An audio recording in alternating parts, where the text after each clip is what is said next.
আসসালামু আলাইকুম, কেমন আছেন সবাই? আশা করি ভালো আছেন। আমি রনি রিয়ান অনেক ভালো আছি, আপনাদের দোয়া এবং ভালোবাসা। আর আজকের ভিডিওটা শুরু করতেছি এটা পদ্মার পাড় থেকে। এটা হচ্ছে আমাদের নবাবগঞ্জ দুঘাট থানা বারাঘাট।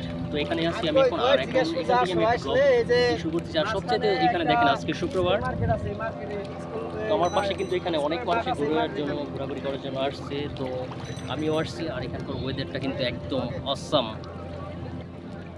তারপর আমি একা আসিনি, এখানে আমার সাথে আসছে আমাদের বড় ভাই ফালু ভাই।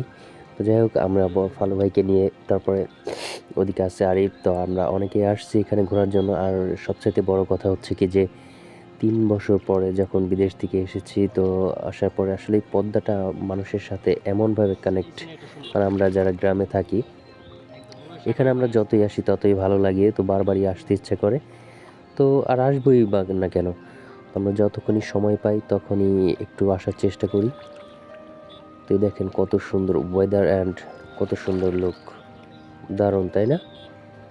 এই হচ্ছে আমাদের বাংলাদেশের ঐতিহ্য, যারা এই যে ছোট ছোট নৌকা দিয়ে পদ্মা ইলিশ মাছ ধরে। আর এটা কিন্তু অনেকই রিস্কের কাজ। যখন এখনও পদ্মা যেহেতু শান্ত, তাতে কোনো সমস্যা নেই, কিন্তু যখন পদ্মাটা মানে অনেক উতাল ঢেউ বা থাকে, তখন কিন্তু এই ছোট ছোট নৌকা দিয়ে পদ্মার মাঝখানে মাছ মারা কিন্তু অনেক রিস্কের কাজ। আর এই দেখেন এখান দিয়ে ওইগুলো জাল ফালানো হয়েছে, আর এখানে দুইজন দিয়ে বইটা দিয়ে বাইতেছে। তো কিন্তু একটু অনেকই একটা রিস্কের কাজ। এখন তো পদ্মা শান্ত, এটার মধ্যে ঢেউ নাই, সে কারণে ইজিলি এরা মাছ ধরতে পারতেছে। কিন্তু যখন পদ্মায় অনেক স্রোত থাকে বা ঢেউ থাকে, ওই সময়টা কিন্তু তারা এত ইজিলি মাছ মারতে পারে।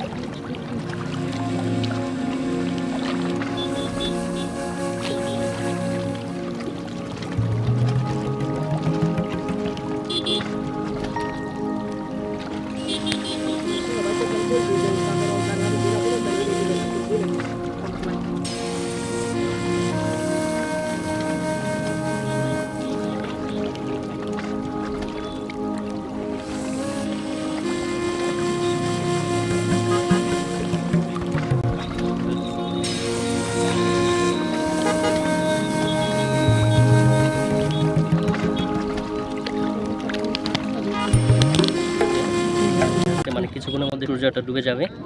তো আমি এখন পদ্মার একদম পাড়ে বসে আছি, এই যে পাথরগুলোর উপরে, এটাকে ব্লক বলা হয় না, ব্লকের উপরে বসে আছি।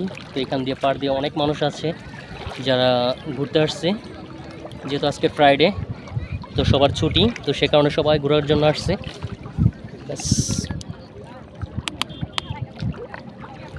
তো দেন আমিও ঘুরতে আসছি, আর আপনাদের সাথে পুরোটাই শেয়ার করব। আসলে আজকের যে সূর্যটা, এদিকটা আমি আবার দেখাইতেছি। ওয়াও, অসাম, সূর্যটা লাল হয়ে আছে।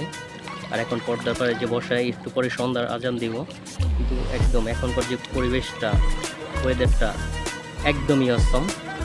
তো সেটা আপনাদের সাথে আমি শেয়ার করতেছি। আর দেখেন এখনো কত মানুষ এদিকটা। হ্যালো ভাই, করে যান না।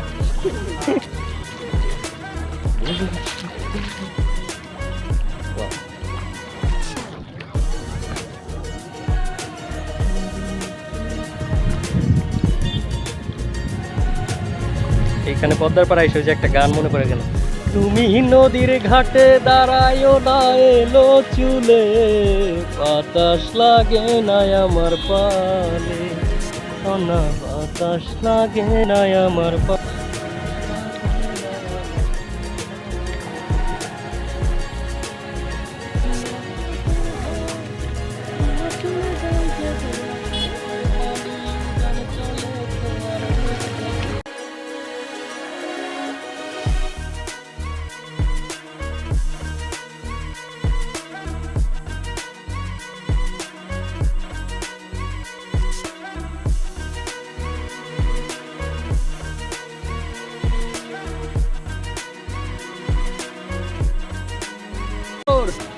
এই দেখো আমি এখানে, পালু ভাই এখানে, আর আরিফ আদা নগর হিনাও ও আদা সুপ চাল। এইরকম আছি মজের মধ্যে। আয় পড়ো দেশে। এই যে পালু ভাই গাড়ি রেডি রাখছে, অটো, আয় পড়ো। ভিডিওর মাধ্যমে মিস করতেছো। মমফুলি বাদামটা সাথেছি, দেও রে ভাই, ফিটকে দেও হাবিবি, আবার পানিতে ফালায়ও না। বাহ, গুড গুড, সমস্যা নাই, মোবাইল যেন না পড়ে। আসো। এই বুলক আছে, দে দে এই করিস, পা ফালাইস। তো যাই হোক, এই আসলেই অনেকটা আনন্দ। অনেক বছর পরে, 3 বছর পরে দেশ, না ওই আয় সমস্যা নাই। 3 বছর পরে দেশ আসার পর অনেকটা আনন্দ লাগতেছে ঘুরতে। তবে দাম্মাম সাগর পাড়ে যায় সেটা আমার এরকম একটা ফিল আইছিল, ভালো লাগছিল একদিন। কিন্তু নোনা পানি তো, বেশিক্ষণ পানির মধ্যে বসে থাকা যায় না। বড় জাস্তি ভাই আদা কেতির হুরমা মজুদি না ज्यादा ज्यादा माफी मुश्किल है। वही वाद ना पड़ती तीन ना ताला तारबा लेम अंतकबा আইয়া शील هذا माफी मुश्किल है। মামি মুশকিল তাল বেচারার মন এমনি দুর্বল शुभ शुभ একটু ঘুরান আর ভিডিওতে আনি। ইয়াল্লা বিবি তাল তাল মাফি বাড়ি চল।